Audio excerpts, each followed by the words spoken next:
e meu amigo.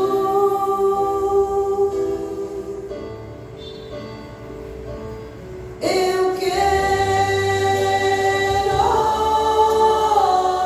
Pai, falar contigo.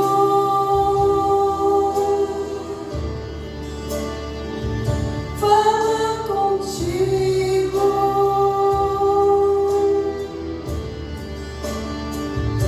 Ações contigo.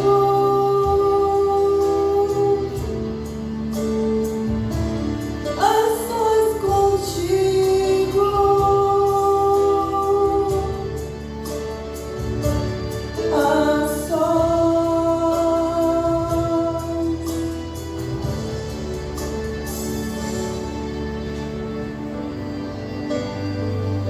Tu és o meu viver. Tu és o meu viver.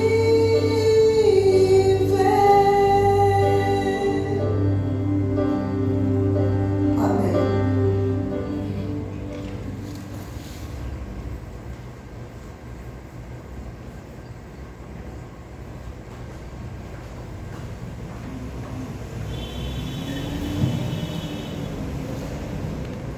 Boa noite, irmãos. Mais uma quarta de poder. Louvado seja Deus por estarmos aqui na casa do Senhor. E a diretora do Ministério da Mulher não está aqui, mas deixo aqui meu agradecimento pela confiança e por ter me convidado para este momento. E vamos abrir a palavra. Atos, capítulo 4.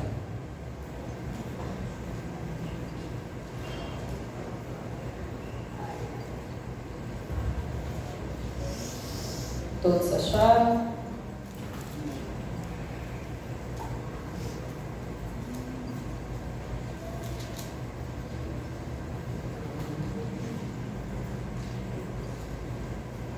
Com a mão sobre a Bíblia, vamos orar. Santo, Santo, nosso Senhor e Altíssimo Deus, grandioso é o Senhor, Deus eterno, grandes são as tuas misericórdias, ó glorioso Pai, sobre nossas vidas, e a ti, Senhor eterno, toda honra e toda glória. Estamos aqui, Senhor eterno, com a tua palavra aberta. Clamamos pelo derramamento do Espírito Santo sobre nós. Aquece o nosso coração, Senhor eterno, e nos prepara para a mensagem. Unge os teus lábios, Senhor. Eu falo somente o que é da tua vontade.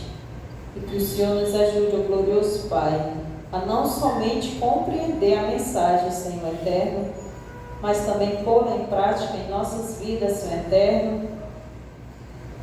E assim que possamos, ó glorioso Pai, ajudar ao nosso próximo, que possamos ser a luz que o Senhor quer que sejamos para o mundo que jaz em trevas. Que o Senhor nos capacite. É o que te pedimos em nome do Senhor Jesus. Amém. Bom, o personagem da nossa meditação hoje, vamos descobrir no versículo que iremos ler. Atos 4, versículo 36. Obrigada. Diz o seguinte: José, a quem os apóstolos deram o sobrenome Barnabé, que quer dizer filho da exortação, levita natural de Chipre. Esse é o personagem da nossa meditação hoje. O tema: Barnabé, o conselheiro. Mas por que o conselheiro? A própria palavra diz: Barnabé quer dizer filho da exortação ou da consolação. Muitas traduções diz filho Barnabé, que quer dizer filho da consolação. Em hebraico, o nome é composto por Bar, que quer dizer filho, e também Nabi, que significa profeta ou exortador. O que é ser exortador?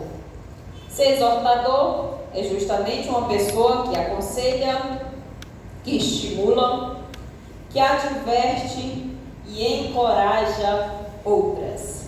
Interessante, não é? Então é justamente sobre isso que nós iremos ver na vida deste homem e iremos aprender boas coisas para também pormos em prática em nossas vidas.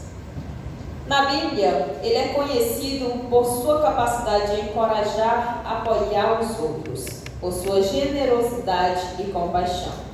E ele também é lembrado por sua fé, bondade, dedicação ao Evangelho. Sabe quantas vezes o nome Barnabé é encontrado na Bíblia? Você de casa sabe? 33 vezes. 28 vezes no livro de Atos, uma vez em Coríntios, 3 vezes na carta aos Gálatas e uma vez na carta aos Colossenses. Bastante vezes o nome deste homem é citado, não é? Barnabé era um homem de família judia, da classe sacerdotal, que se tinha fixado na ilha de Chipre. Clemente de Alexandria, o escritor, teólogo, apologista e mitógrafo cristão, nos presta a informação de que ele, Barnabé, era um dos 70 discípulos de Cristo. Interessante?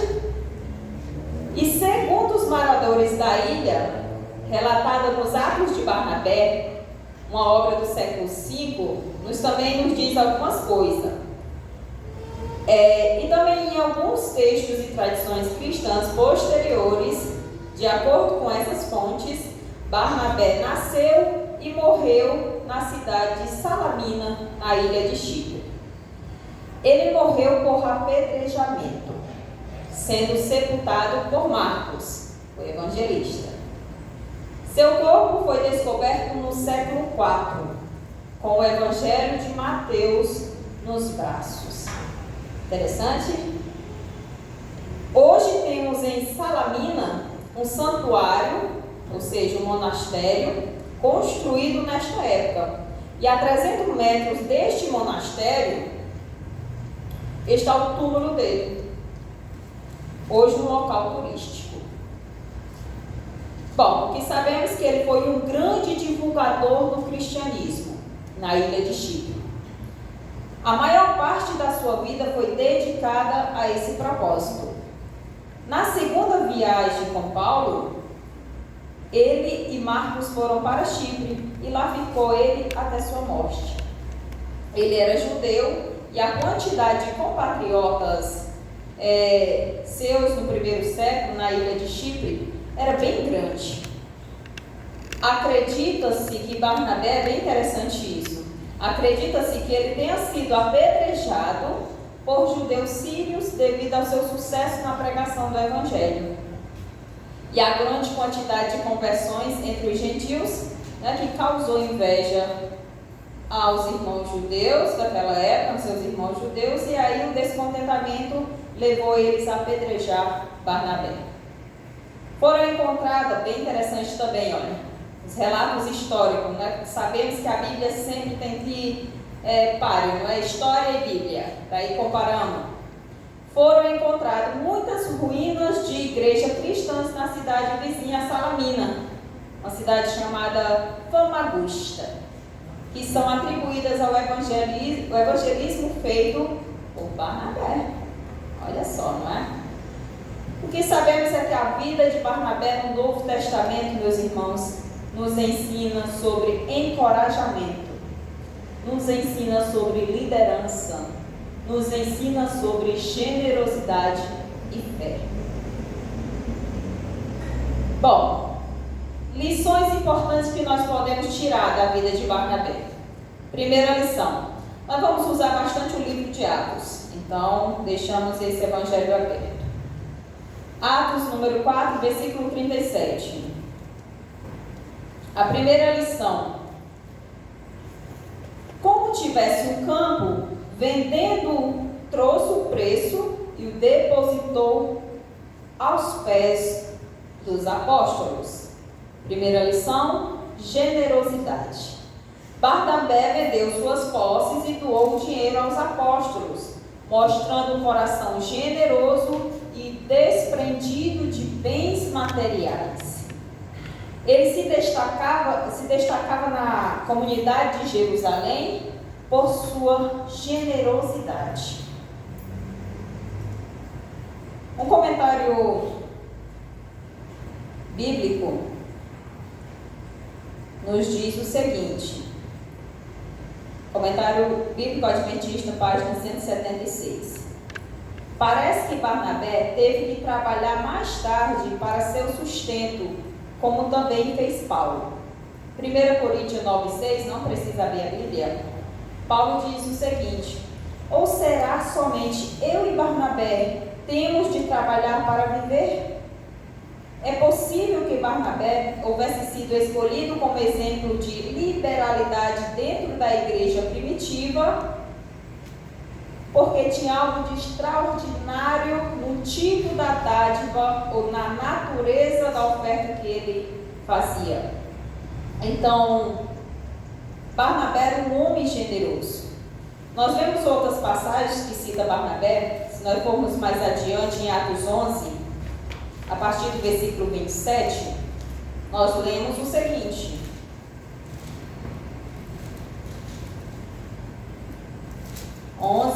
a partir do versículo 27 ao 30.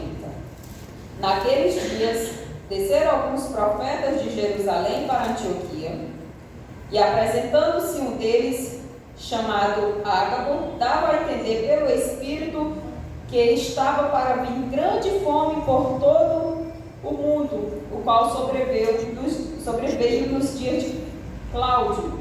Os discípulos, cada um conforme as suas posses, resolveram enviar socorro aos irmãos que moravam na Judéia. O que eles, com efeito, fizeram, enviando aos presbíteros por intermédio de quem? Barnabé e Saulo.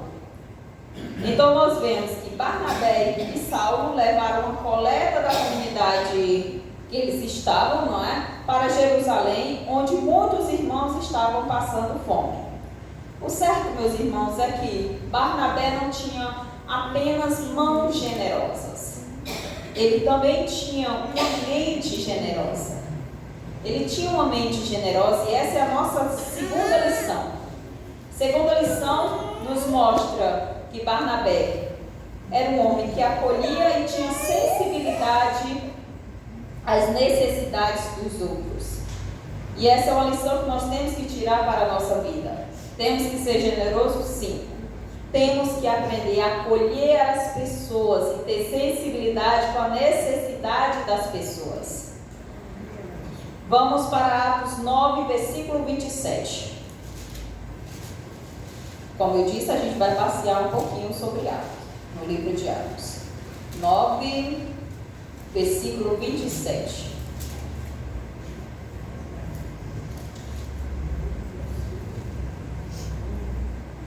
Vou começar a partir do 26 e 27. Tendo chegado a Jerusalém, procurou juntar-se com os discípulos. Todos, porém, o temiam, não acreditando que ele fosse discípulo. Quem é essa pessoa? Paulo, né? Até então chamado de Saulo. Mas, versículo 27, Barnabé tomou-o consigo, levou-o aos apóstolos e contou-lhes como ele vira o Senhor no caminho e que este lhe falara, e como em Damasco pregara ousadamente em nome de Jesus. Barnabé acolheu Saulo em Jerusalém e foi intermediário entre ele e os demais apóstolos. Os discípulos tinham medo de Saulo, e com razão, não é? Saulo era um grande perseguidor, não é? Estava devastando toda a igreja. Tinha razão de terem medo? Sim, não é? Mas naquele momento Barnabé acolheu Saulo. Os discípulos não conseguiam acreditar que ele era agora também um discípulo. Porém, Barnabé apareceu para encorajar Saulo e ser defensor pessoal. E de fato, esse era o significado do seu nome, não é? Filho da exortação, filho do encorajamento. Bom, meus irmãos, Deus providencia com fidelidade indivíduos menos famosos. Preste atenção nessa mensagem aqui. Deus providencia com fidelidade indivíduos menos famosos que se aproximam de você dizendo: eu sou do seu time. Permita que eu o apoie nessa dificuldade. Já ouviu isso de alguém? Permita que eu lhe apoie nessa dificuldade. Foi exatamente isso que aconteceu com Saulo naquele momento em Jerusalém. Todos estavam temendo a ele. Todos que se declaravam cristãos estavam temendo aquele homem. Mas alguém surgiu voluntariamente. Não precisava fazer isso, mas era o desejo dele de fazer. E seu nome? Barnabé. Esse aqui é um escrito de Charles Spurgeon. Não sei se a tradução está certa. Paulo, um homem de coragem e graça. Um livro escrito. Bom, a influência de Barnabé na vida de Saulo. Vamos lá, 3 pontos. Ele acreditou em Saulo antes de qualquer outra pessoa. É interessante? É bom quando alguém acredita na gente, acredita que você tem potencial para fazer uma coisa grande, ou até mesmo pequenas coisas, principalmente para a obra de Deus. É muito bom. É confortante, aquece o coração. Outra, ele defendeu a liderança de Saulo diante dos outros. Também é um ponto muito importante na vida de um cristão que está começando. Ele delegou poder a Saulo para alcançar seu potencial. Esse mesmo homem que eu acabei de citar, Charles Spurgeon, ele é um pastor evangelístico, ele era, né? Já morreu. Pastor evangelístico, autor, radialista e educador. E ele escreveu o seguinte, também é muito importante a gente prestar atenção no que ele escreveu. O maior impacto ou influência sobre a vida de uma pessoa, vou repetir, o maior impacto ou influência sobre uma vida não são os estudos, as descobertas científicas, experiências pessoais, sermões ou livros, mas o contato direto com a pessoa. Olha que interessante. É o contato direto com a pessoa, é o oferecer a mão. Isso gera impacto, influência na vida do outro. Não é? Por isso a importância de nós estarmos prestando atenção nos recém-convertidos, porque esse contato direto gera impacto na vida desta pessoa. A terceira lição.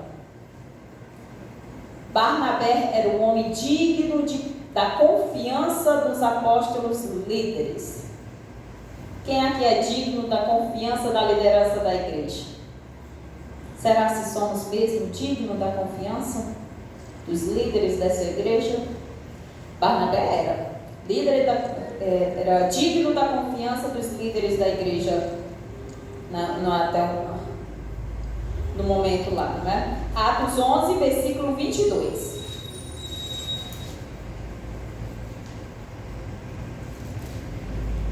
Atos 11, 22 diz o seguinte: a notícia a respeito dele chegou aos ouvidos da igreja. Gente, vamos ler a partir do versículo 19, para nós pegar o contexto. 19 ao 22. Então, os que foram dispersos por causa da tribulação que lhes sobreveio a Estevão, se espalharam até a Fenícia, Chipre e Antioquia, não anunciando a ninguém a palavra, senão somente os judeus. Esse era o contexto da história. Alguns deles, porém, que eram de Chipre e de Cirene e que foram até Antioquia, falavam também aos gregos, anunciando-lhes o evangelho do Senhor Jesus. Versículo 21. A mão do Senhor estava com eles, e muitos crendo se converteram ao Senhor. A notícia a respeito deles chegou aos ouvidos da igreja que estava em Jerusalém, e enviaram quem? Barnabé até Antioquia. Ele era ou não era digno de confiança? Barnabé foi enviado a Antioquia para organizar a comunidade dos recém-convertidos, cujos membros, pela primeira vez, ali em Antioquia, foram chamados de cristãos. Vamos ver mais a seguir. Ele viu a igreja de Antioquia com seu vigor missionário um lugar perfeito para Paulo realizar seu ministério. Olha que interessante, a visão deste homem, está lá na frente. Bom, ali, naquele lugar onde o vigor missionário, a igreja estava crescendo, ele viu ali a oportunidade de Paulo começar o seu ministério.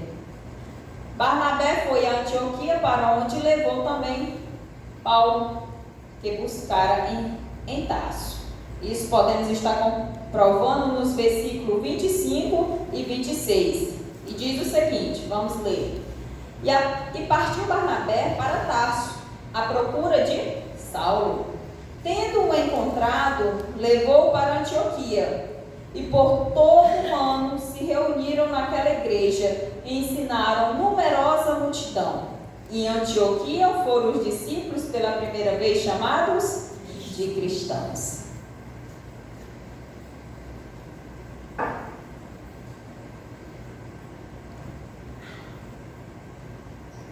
Durante um ano trabalharam juntos, porque a palavra de Deus nos diz, né? Em Antioquia, Paulo e Barnabé anunciaram o evangelho não somente aos judeus, mas também aos gentios. Em Atos dos Apóstolos, página 86, diz que os trabalhos de Barnabé em Antioquia foram ricamente abençoados e muitos foram acrescentados ao número dos crentes ali. Ele era ou não era digno de confiança? Sim, muito digno de confiança, não é? O trabalho missionário dele, a disposição dele, fez com que muitos fossem acrescentados ao número da igreja, ao número dos filhos de Deus. Quarta lição,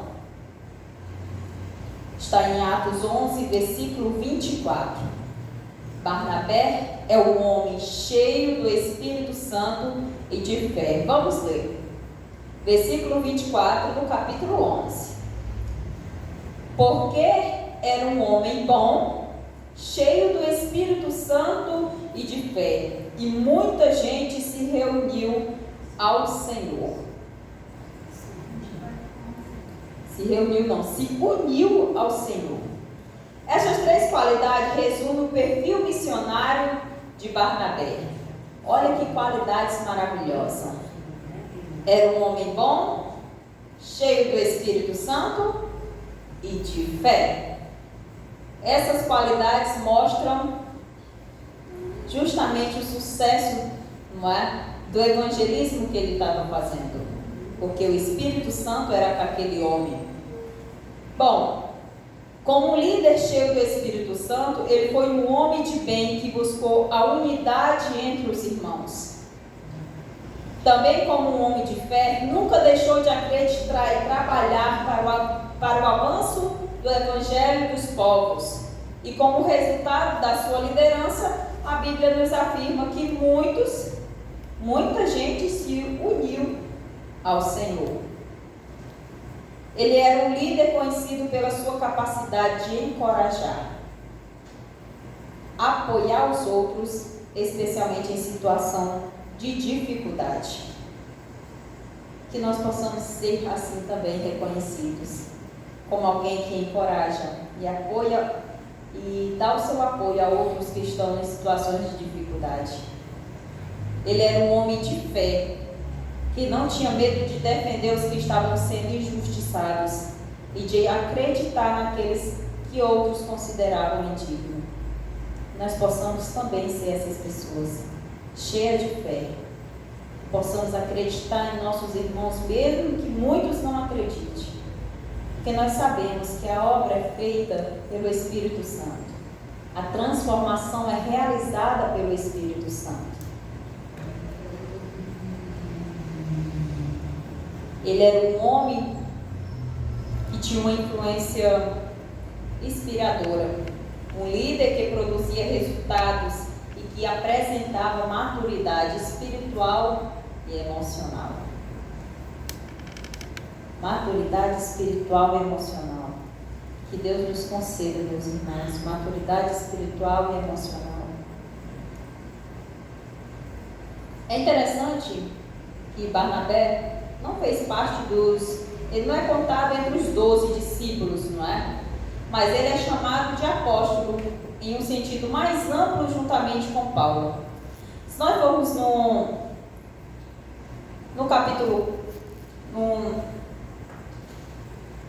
capítulo 14, versículo 1, diz o seguinte. Capítulo 14, versículo 1, depois vamos pular para o 14.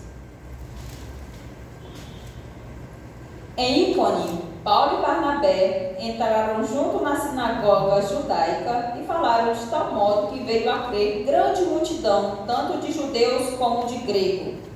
Vejam como esse homem era cheio do Espírito Santo. Versículo 14. Porém, outros, ouvindo isto, os apóstolos, era onde eu queria chegar, os apóstolos Barnabé e Paulo rasgaram suas vestes, saltaram para o meio da multidão clamando.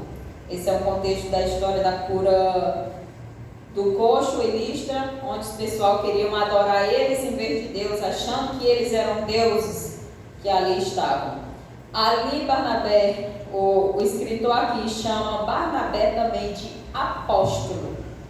E de fato ele era, não era contado entre os 12, mas também foi um apóstolo. Barnabé foi uma escolha divina para que junto de Saulo até o momento, não é? Foi depois da primeira viagem missionária que o nome de Saulo foi mudado para Paulo. Nós vemos que Barnabé foi uma escolha divina junto de Paulo para que fosse enviado à primeira viagem missionária. Está escrito aonde? Capítulo 13. Capítulo 13, do 1 ao 3, diz o seguinte: havia na igreja de Antioquia profetas e mestres. Olha quem são: Barnabé, Simeão, por sobrenome Níger, Lúcio de Cirene, Manaém, Colasso de Herodes, o tetrarca, e Saulo. Versículo 2: e servindo eles ao Senhor e jejuando, disse o Espírito Santo: separai-me agora Barnabé e Saulo para a obra que os tenho chamado. Então, jejuando e orando, impondo sobre ele as mãos, os despediram. Essa foi a primeira viagem missionária feita por esses dois.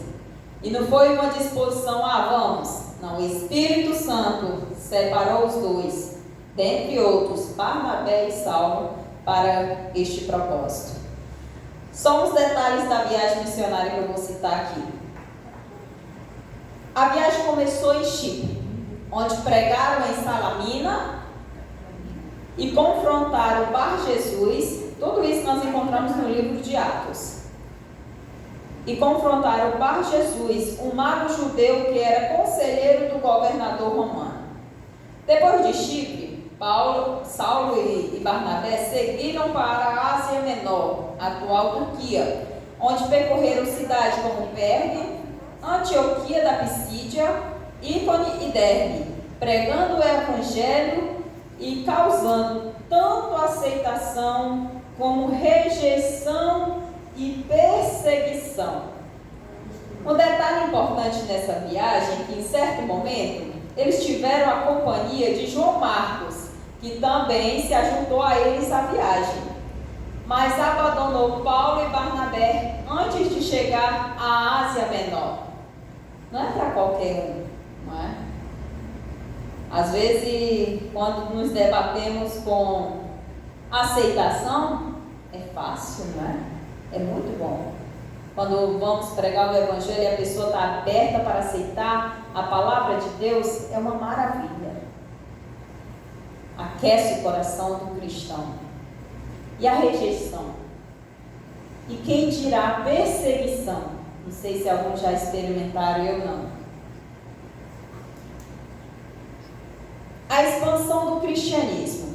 A primeira viagem missionária de Paulo e Barnabé foi um marco da expansão do cristianismo, levando o evangelho a novos territórios e cultura. A viagem também gerou um desentendimento entre Barnabé e Saulo, que acabou levando os dois a se separarem em um determinado momento. Isso nós vamos ver no capítulo 15. Vamos lá para o capítulo 15. A partir do versículo 36.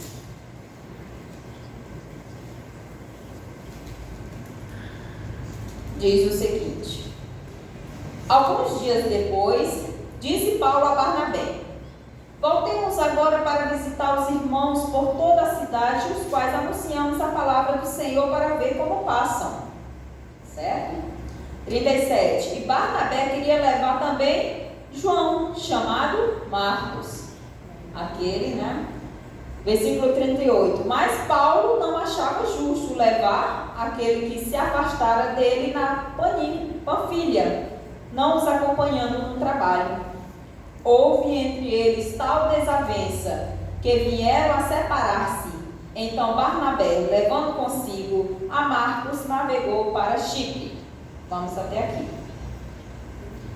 Barnabé era inclinado a ver o que poucos viam, a crer no potencial das pessoas contra as próprias aparências.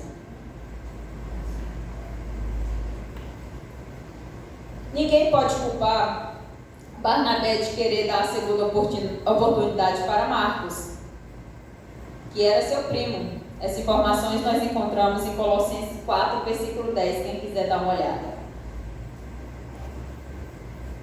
Mas também não podemos culpar a Paulo por não querer arriscar, levando uma pessoa que já havia demonstrado temor. E aí? De que lado você ficaria nessa história? Aí precisa conhecê-los, quem eles conheciam. Exatamente, precisa conhecer. Exatamente. O fato é, Paulo devia mais a Barnabé do que qualquer outro indivíduo. Não é? E Barnabé que aconselhou, chamou, acolheu, não é? Direcionou. Então Paulo devia mais a Barnabé do que a qualquer outro. Em contrapartida, Barnabé separou-se do maior espírito missionário de todas as épocas, Saulo. Todavia, meus irmãos, Deus atua para o bem de todos, e isso é certo, não é? Os planos de Deus jamais são frustrados. Barnabé levou João Marcos para Chipre, enquanto Paulo escolheu Silas e continuou seus esforços missionários. O fato é que essa separação permitiu a multiplicação dos seus esforços ministeriais. Um de um lado e outro de outro. Não é? Também proporcionou uma oportunidade para João Marcos crescer sobre a mentoria de Barnabé. Olha que maravilhoso. Essa separação multiplicou resultados. E nós sabemos disso por causa de que temos na Bíblia o Evangelho de São Marcos. Que maravilha, não é? E aí, em 2 Timóteo, se nós formos em 2 Timóteo, mas não vamos, que nós já estamos finalizando, o sermãozinho hoje vai ser curto, a nossa meditação, não é? 2 Timóteo 4:11, nós vemos Paulo também dando uma segunda chance a Marcos. Que maravilha, não é? Paulo reconheceu que, não é? Então nós vemos ali as seguintes palavras de Paulo: toma contigo Marcos e traze-o, pois é útil para o ministério. Que maravilha, não é? Isso demonstra o acerto na decisão de Barnabé em reter Marcos em sua companhia, e talvez a decisão precipitada de Paulo de ter rejeitado ele naquele momento. Também não sabemos como seria o decorrer da história se por acaso Paulo tivesse aceito ele, não é? Podemos aprender com Barnabé a importância da generosidade, da fé, da visão de liderança e da disposição de apoiar e fortalecer os outros no ministério. Que nós possamos ser assim em nossas vidas também. Que nós possamos pegar o exemplo deste homem e aprender com ele a ser pessoas generosas, a ser pessoas acolhedoras, a estender a nossa mão para aqueles que estão precisando, a ser um ponto de apoio, a poder fortalecer outros no seu ministério. Que coisa maravilhosa! Enquanto muitas vezes a gente vê as pessoas querendo rebaixar os que estão querendo levar avante o ministério de Deus, o convite para nós é: fortaleça outros no ministério, seja o que acolhe, seja o que fortalece, seja o que apoia. Para finalizarmos, Serviço Cristão de Ellen White, página 26, nos diz o seguinte. Isso aqui é uma boa meditação. Nem todos os livros escritos poderiam substituir uma vida santa. Homens acreditarão, não no que o pastor prega, mas no que a igreja pratica em sua vida. Com excessiva frequência, a influência dos sermões pregados no púlpito é anulado pelo sermão feito na vida dos que professam ser partidários da verdade. É triste isso, né? A gente ouvir. Que nossa vida seja um reflexo de Jesus Cristo. Que nós não estejamos contados no meio desse que anula os sermões dados aqui na frente, mas que na prática, no nosso falar, no nosso viver, nós possamos demonstrar Cristo. Assim como Barnabé, será que nossa vida no dia a dia, as nossas escolhas, as nossas palavras, as nossas ações também têm refletido a Cristo?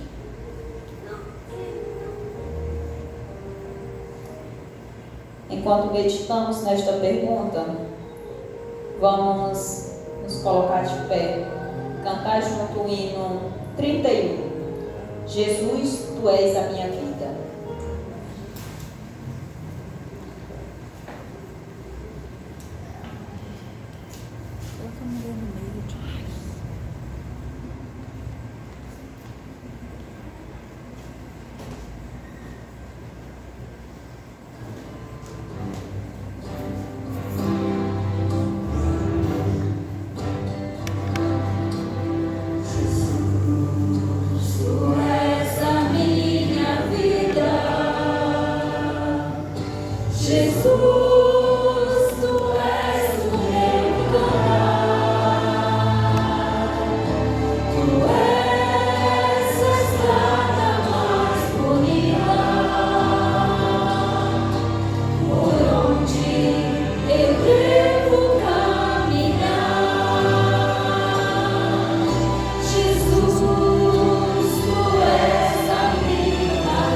Vai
Senhor Jesus, Tu és tudo para nós. Tu és o nosso Salvador, Tu és o nosso Criador, Tu és o nosso mantenedor.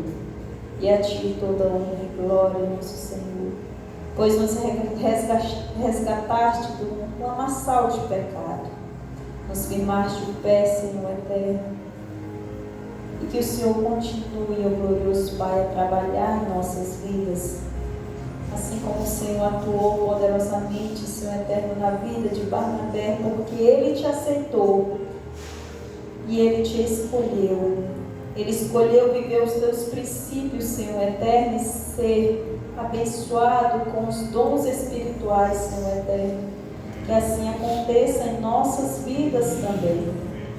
Toca-nos, Senhor eterno, e nos ajuda, Senhor eterno, a Te escolher, Senhor eterno, a Te servir, Senhor eterno, a transparecer o Senhor em nossas ações, em nossas palavras, em nossas escolhas, Deus de amor. Perdoa, Senhor eterno, se não estamos, ó glorioso Pai, colocando em prática o que ouvimos da Tua palavra, Senhor. Perdoa-nos, Senhor, perdoa os Teus servos desta igreja, Senhor eterno, e restaura-nos, Senhor eterno, para que possamos, ó glorioso Pai, viver o Evangelho em nossa vida. Ó Paizinho de amor, fortalece-nos no Teu poder, pois o Senhor conhece o coração de cada um que está aqui, Senhor eterno. O Senhor conhece o meu coração, as minhas fraquezas, Senhor eterno. Conhece as fraquezas de cada um dos meus irmãos que aqui estão, daqueles que não puderam vir, Senhor eterno. Que o Senhor nos fortaleça, Deus de amor, para assim como Barnabé, Senhor eterno, sermos grandes homens e mulheres em prol da Tua obra. Guia-nos em paz para os nossos lares, Senhor eterno, e muito obrigada por todas as bênçãos derramadas sobre nossas vidas. Te agradecemos no nome santo, santo, santo do nosso Senhor e Salvador Jesus.